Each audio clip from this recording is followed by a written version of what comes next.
Each of our trams is mounted on a pair of bogies which support the tram at the outer end, at each end of the body. So as there's 2 bogies, there's 4 sets of wheels underneath the tram, and because the tram doesn't change direction, we're able to number them number 1, 2, 3 and 4 from the Douglas end. The wheel itself has a rim on here with a flange on it, and that's what keeps the tram on the rails, because the flange sits inside the railhead. The entire bogie itself can turn and pivot as it goes around the many curves on the railway to keep the tram in the right direction.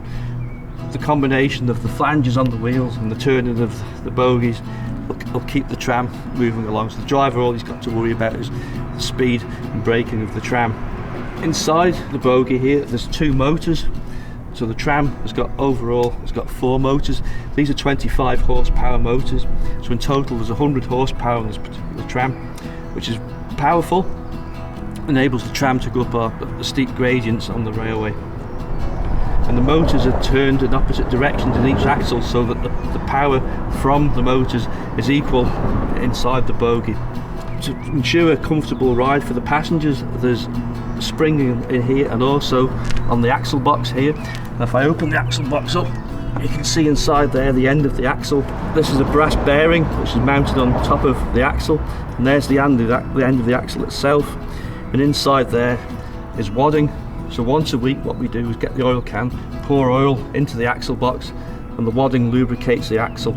Without oil it would get hot very, very quickly. And here there's hidden behind the frame, there's a pipe coming down from a hopper underneath the seats in the passenger saloon, which contains sand. So the driver operates a pedal, releases the sand by gravity, which comes down here and drops onto the railhead at the end of the pipe here. So that gives the tram extra adhesion on gradients if required. At the front of the wheel here on this bogie is the brake. So when we move the brake handle, this metal block moves in and out from the wheel. So you apply the brakes through the brake handle on the driver's cab, and the brake, this metal block, clamps very, very heavily on the wheel.